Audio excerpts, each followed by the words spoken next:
The show is here. Yo, our mission is clear. It's time to change healthcare. Have no fear. Today is the day. This is the hour. Together, you know we've got the power. Drop the silos. We're all the same team. Experience, business, tech, and marketing. How can anyone be satisfied with the way things have always been? Yeah, we've tried. So join us now. Join the revolution. Consumer first health is the evolution. Status quo, more like status no. Yeah, this is the healthcare rap. Y'all, come on, let's go. New choices, new platforms, new care models. In the healthcare of tomorrow, consumers win. But who will design it? What will it look like? And how long will it take? We're here to answer those questions with some provocative thinking about how to create the healthcare that people actually want. Ready to roll up your sleeves, look at the world a little differently, and explore the frontiers of consumer health together? Join us. This is the Healthcare Wrap. Hey, it's Jared Johnson from Shift Forward Health, and here's what's going to go down today. We have the Flava of the week about Optum and Uber's new partnership. Does consumer innovation mean the same thing to different types of organizations? And are partnerships a viable means of designing consumer-first services and benefits? I'll talk about that. Then I welcome Brad Smith, Chairman and CEO of Main Street Health, to discuss value-based care for rural America. Brad shares his vision for improving care in rural areas and the role that health navigators can play in this critical transformation. It's time to dive right in. Are you ready? Let's go.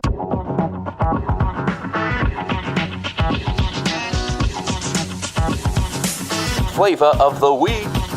It's probably best to always keep one eye on Optum. The Payvider's latest innovation is a partnership with Uber. According to Becker's, some Medicare Advantage beneficiaries will have coverage for Uber app purchases, including rides to physician visits and healthy foods, due to a new partnership between Optum and Uber. Starting in January, Uber will allow Medicare Advantage members with a health benefit card issued on Optum's payments platform to purchase rides and groceries and over-the-counter items for delivery. Here's the interesting part. The Uber app will keep a real-time record of which goods and services are covered by the Optum-enabled benefits card and charge it directly, removing the typical reimbursement process. They expect to expand the benefits in the future to include Medicaid and commercial health plan beneficiaries. This is Uber's latest move in healthcare, but hardly their first. Earlier this year, they expanded to offer grocery and over-the-counter pharmacy products to beneficiaries of participating plans through the Uber Health platform, with the deliveries conducted by Uber Eats. This built upon the company's initial offerings of delivering healthy meals and same-day prescription medications to patients. So, that part about removing the reimbursement process, that's pretty cool, right?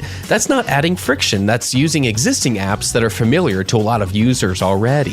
When a consumer innovation comes from a payer, it tends to look different than when it comes from a health system. You may have noticed that I tend to highlight a lot of partnerships as examples of consumer innovations. And yes, I admit sometimes I still attempt to be a voice of reason to treat the chronic myopia that health system leaders still seem to suffer from. But all I know is that 300 episodes into this podcast, I'm convinced that the term consumer innovation means something very different depending on the type of organization that's talking about it. Years ago, innovation meant a new digital solution and all of the investments and promises that came with it. No one was really talking about innovating around consumers' needs and expectations, and heaven forbid, simplifying a process or partnering with somebody outside of the existing healthcare system. I mean, why would we do that, right? But this is my point. These days, consumer innovation can mean a partnership to make it easier for a member to get a ride. And sure, this won't solve everything, and it might not change a lot of people's behaviors, but it might make a difference for a segment of everyday people. And that's good enough for me. Let's pay close attention not only to the types of consumer innovations that are happening, but where they're coming from. That's another way that we'll build the healthcare of tomorrow. And that's the Flava of the week.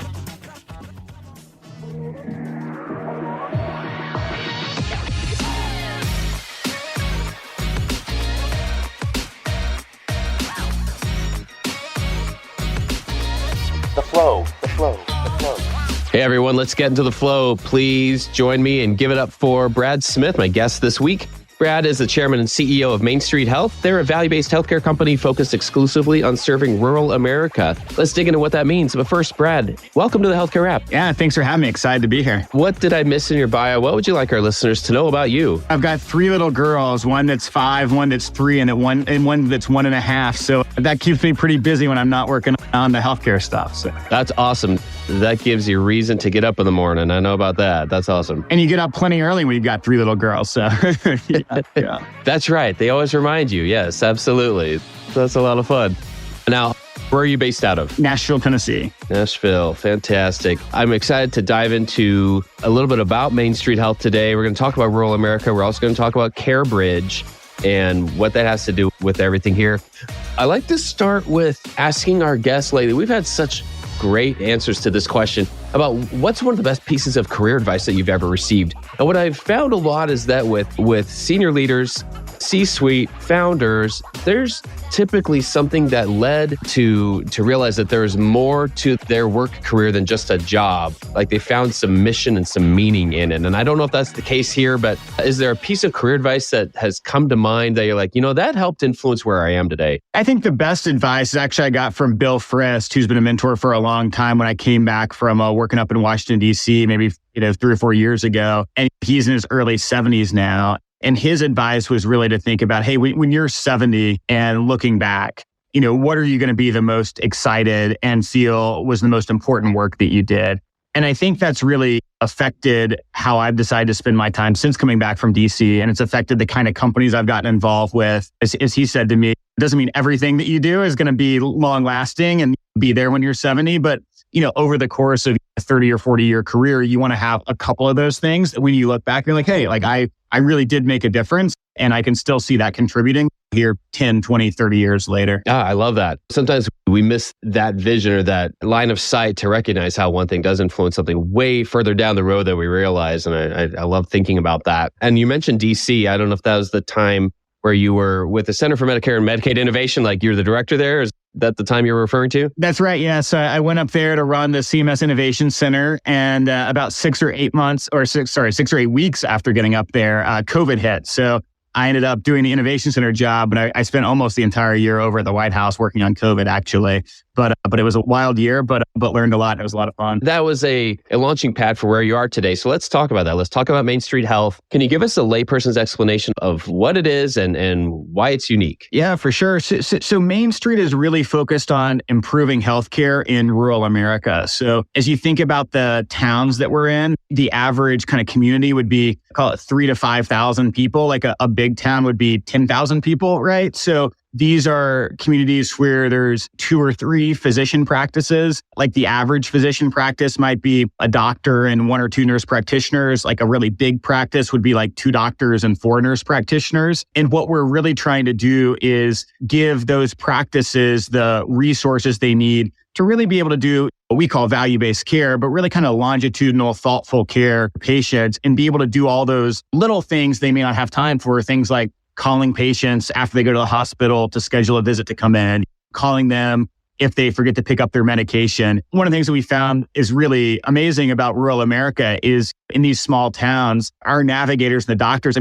they know not all these folks, but they know lots of the patients that come in. And I think that relational piece is really important in healthcare everywhere, but it's especially important in rural America. We've discussed rural health periodically here on the show, and I think it's always been enlightening to me to recognize how much of the country does fit the description of what you just said. The size of town that somebody might live in, and as a result, the size of, or lack of size, of healthcare services available there. And I can relate, a lot of my family, on both sides of my family, my side and my wife's side, do live in rural areas, and that's the situation. And so you just get used to it. And you may not know if there are other options. And right now, my mother-in-law, she's got to take a 4-hour drive to get to see a specialist. So yeah, this is very much every day in my life right now. And I think it's interesting because it's just one of those things that if people aren't looking for it or they don't live in a rural area, they don't recognize how much work is happening here and how much work does need to happen to improve some of these things. So let's talk about the vision here. This usually just has to do with why an organization was founded in the first place. You recognize there was a problem or an opportunity for improvement somewhere, and you see a path to improve that. What's Main Street Health's vision for rural healthcare in America? My mom's family is from rural East Tennessee, a little town called Spring City that's about halfway between Nashville and Knoxville. And my wife's from a small town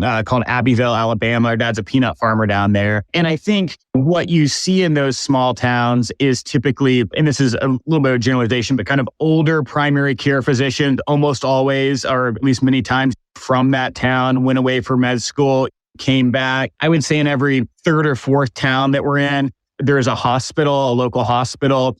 Typically, they're having a hard time. They will always normally have an ER inpatient. They may have one or two specialties if there happens to be a specialist who either lives in that area or maybe they come like one day a week. But I think what we're seeing all across rural America is one, that the primary care practices generally are more under-resourced than in the urban areas. And the way that specialty care happens is, I don't want to say haphazard, but kind of random, right? It's if there's a nephrologist who happens to live in your town or two towns over, you may be able to see them in your town or in a 30-minute drive. But if there's not, like your family, you may be driving 4 hours or 3 hours to see them. And I think really what we see as the opportunity for Main Street is to, number one, improve and give more resources to the rural primary care doctors who we think are critical to delivering high quality care in rural America. And while we do see the number of physicians declining, we also see a lot of colleges and universities in these rural areas training a lot of advanced practice providers, right? And so you do have a lot of nurse practitioners, PAs, et cetera, delivering primary care. And so we think we give them we call it a health navigator. It's like a community health worker, but giving them additional resources to be in their practice, have a real interdisciplinary care team. We think that's critical on the primary care side across the country, but especially in rural areas. And then I think on the specialty side, which we're just starting to think about a little bit, it's thinking about what are the services that it makes sense to deliver locally, whether it's in the community hospital or in some kind of outpatient center, versus what are the things that it doesn't make sense to do there, like maybe hips and knees or certain cardiac procedures, right? And when somebody needs that, how do you have an organized mechanism of care so that somebody's not getting put on an 8-week wait list to get to see a patient? But how do you kind of know who the high quality specialists are and have a kind of referral network, for lack of a better word, set up to make sure people are getting high value-based care? And so that's really what we think the vision is over time, is kind of taking it from under-resourced primary care practices, and I don't want to call it uncoordinated, but a little haphazard specialty network and delivery, to really strong, better resourced, more interdisciplinary primary care practices, and then a more thoughtful specialist network that includes both local care delivery and then also a broader referral network. Oh, that's interesting. Yeah, like we don't commonly hear about value-based care, at least I don't, that's focused on serving rural areas as you just described. Can you tell me a little bit more about how it works? For sure. So the key for us is really this health navigator that we put in the clinic. And so think of this person as somebody who may have some healthcare background. Maybe they were an LPN or maybe they were a home health aide, but many times they're just familiar with the healthcare system. And more importantly, they're like a friendly face, right? They may have taken care of their mom or their brother or their sister. And most importantly, they're in the clinic, right? So when you walk into the clinic, they'll typically be sitting on the clinic, potentially sitting at the front desk.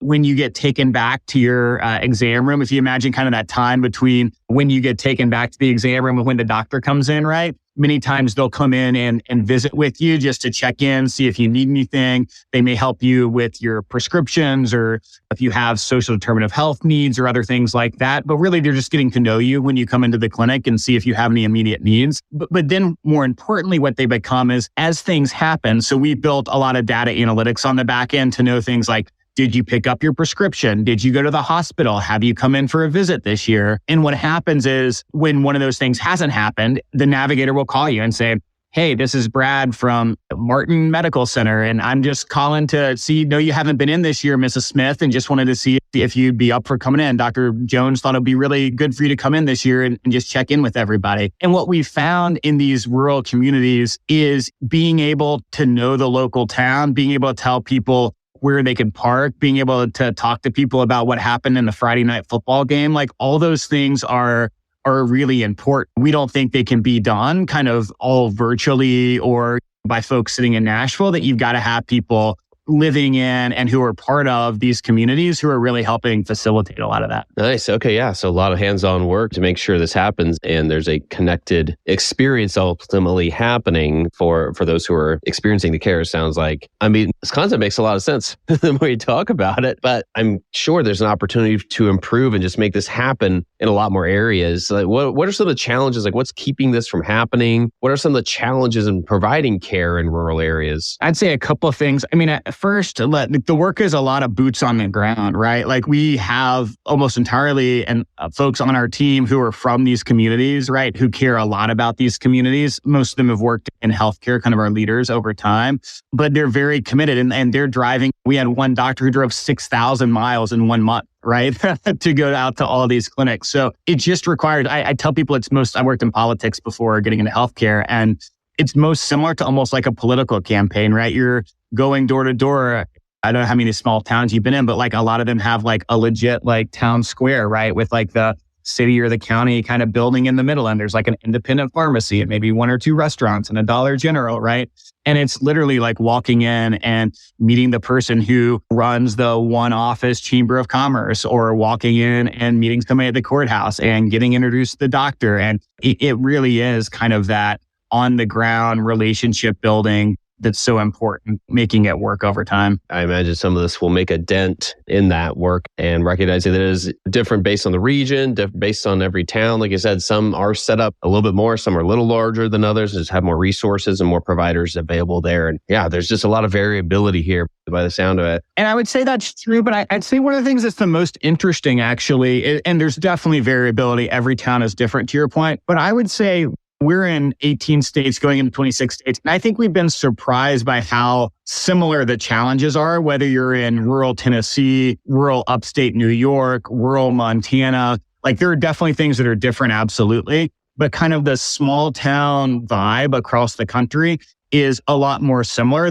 than you would actually think in many ways. Oh, that's really cool, actually. I want to switch gears a little bit because I think part of the exciting work you're doing is on the CareBridge side. Let's talk about CareBridge for a moment. Can you explain what that is and give us a layperson's explanation of what they do? Yeah, absolutely. So CareBridge is a company that serves Medicaid patients, and we serve the group of Medicaid patients receiving something called home and community-based services. But think of this as they're 3% of the Medicaid patients, but they're about 17% of the cost. So it's kind of like the most expensive group within Medicaid.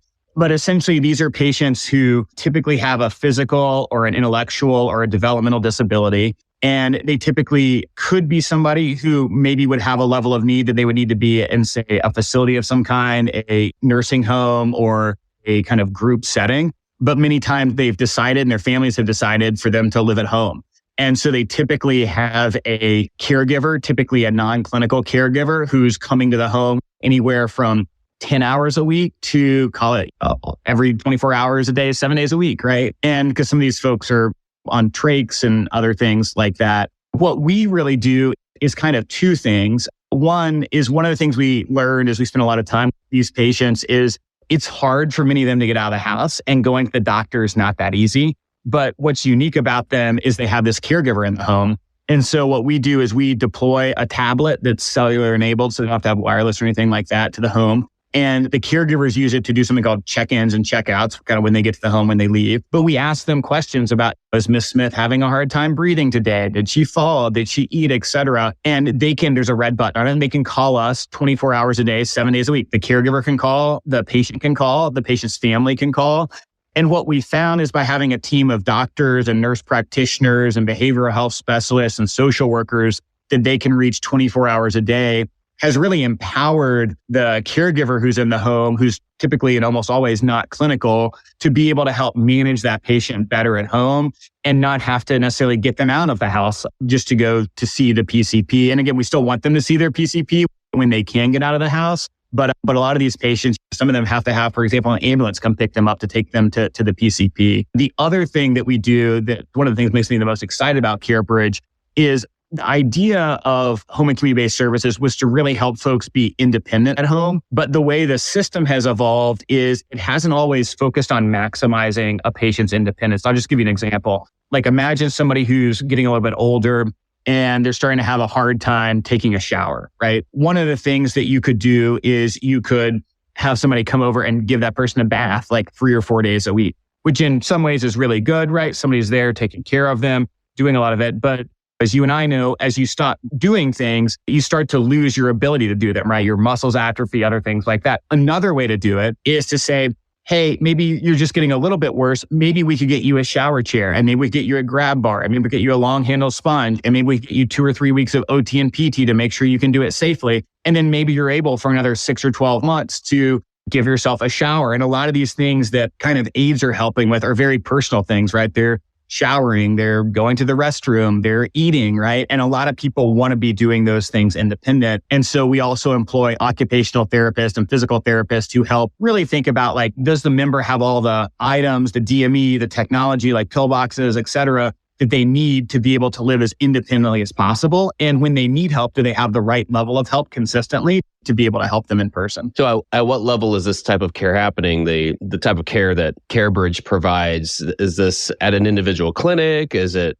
patient population? Yeah, it's for patients in their home. So we contract with managed Medicaid plans who receive contracts from the states, right? And then we reach out to their patients who are receiving home and community-based services, which typically is about 3-4% of the total Medicaid patients in the state. This is under a different umbrella than Main Street Health. I just want to help our listeners understand. We're talking about two different entities. There's two companies. So there's Main Street Health, where I'm the chairman and the CEO. And then there's CareBridge, where I'm the executive chairman. And then Puneet Singh is our CEO there. Fantastic. No, the needs when we talk more about home and community-based care, they're just the things that get not as much of a spotlight. And I hope to change that, right? I hope to change the narrative, because this is where so much important care happens. And it's usually when we're talking about a loved one or somebody we know, somebody we care about, this is where that type of care happens. And so to have the right types of services available that really can improve their health, and then for them to also know about it, that this is available, I think that's the other side of this coin.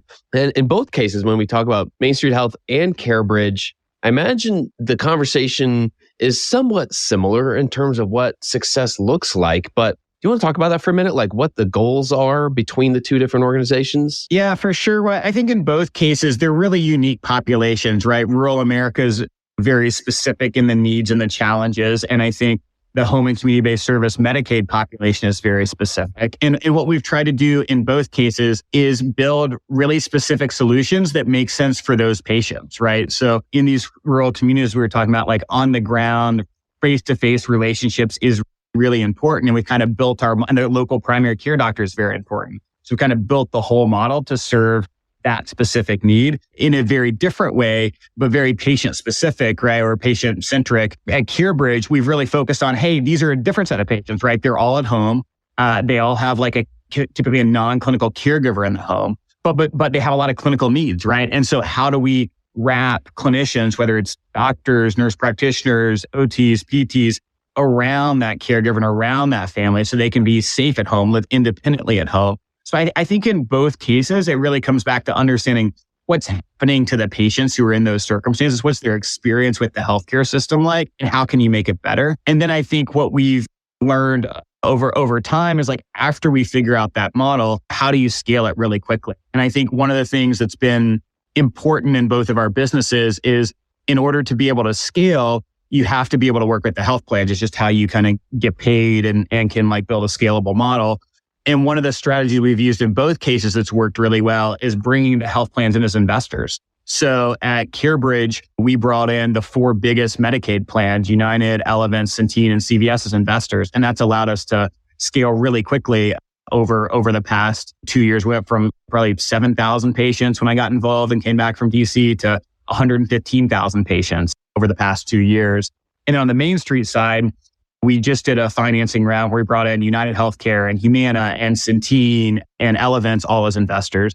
And that's allowed us to scale there really quickly. We started in 15 clinics back in 2021. So we're 2 years in and we're already in 900 clinics. And so I think in both cases, it's really about making sure the model works and making sure that you're really changing the experience for patients. But then as soon as you do that, figure out how to scale as fast as you can so you can serve as many people as possible. Yeah, I love talking about scaling because that is such an important piece of the puzzle here of how to ultimately make an impact and get to where we're feeling like we are experiencing success and we're making a difference here. If we think about 3 years from now, if we pick up a window here, kind of on the short-term horizon, what do you hope we're celebrating in healthcare like 3 years from now? Well, I'll maybe do the CareBridge and Main Street people first, and then maybe the broader vision, although I'm not sure the broader vision will work in 3 years. It might take a little bit longer. But I think on like the CareBridge side, right? Hopefully what CareBridge shows is that you can build big value-based healthcare companies in Medicaid. One of the things I saw at CMS is a lot, if not, 80, 90% of the innovation around value-based care has all been around Medicare patients. And I think CareBridge shows that you can build really good companies around Medicaid. And I hope that means more people start innovating around complex Medicaid populations because there's a lot of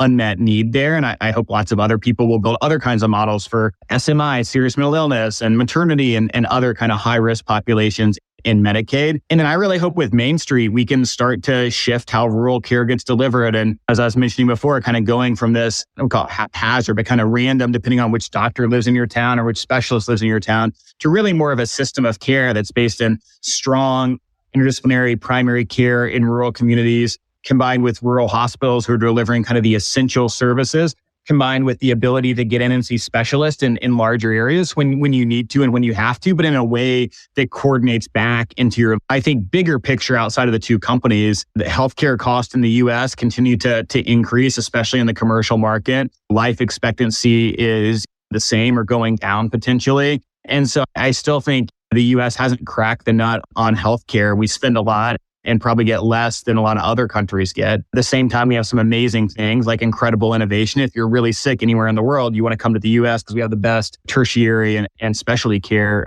if you're really sick. But I hope that over the next probably more like decade, that we can really figure out a way to, one, restrain or at least stabilize costs a little bit more, both in the government markets, Medicare and Medicaid, but also in the commercial market where it's just going up really quickly. And then also that we can really better understand what are these factors that are driving down life expectancy across the country, and are there things that we can do around CHF, COPD, obesity, smoking, these basic public health things that can really help improve the length and hopefully the quality of people's life. All things that I do hope we're celebrating in that we are at least making progress. Maybe we haven't reached that destination yet, but that we've made a lot of progress in the coming years for sure. Because I feel like a lot of this, I guess the innovation side of it is what excites me. And then I always get to this thought of like, okay, how do we communicate this? How do we communicate the value proposition essentially of this to all the stakeholders involved? And I know that's one of the big challenges as you grow, as you scale,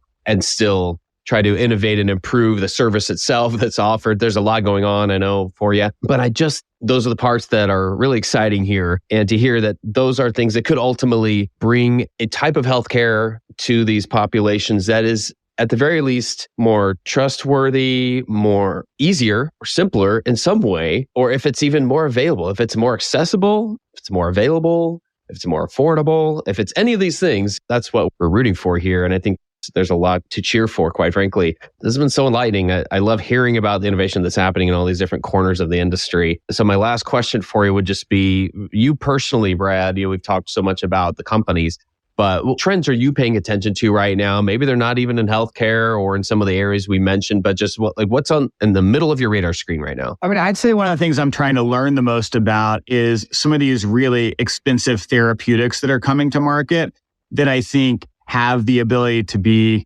life-changing and life-saving for many people, but that also have really high cost. And I think just thinking about how do you integrate those kinds of therapies into the healthcare delivery system in a way that improves quality and does it in a way that doesn't break the bank is going to be really important. And I think if we as a country can figure that out, we have the ability to continue to lead on the innovation front, but do so in a fiscally sustainable way. And I think it's a really complicated and challenging problem. I don't have any answers on it, but it's something I'm spending a lot of time thinking about and trying to learn a lot more about. Cool. Yeah. If some of those answers come, I'd love to hear that too.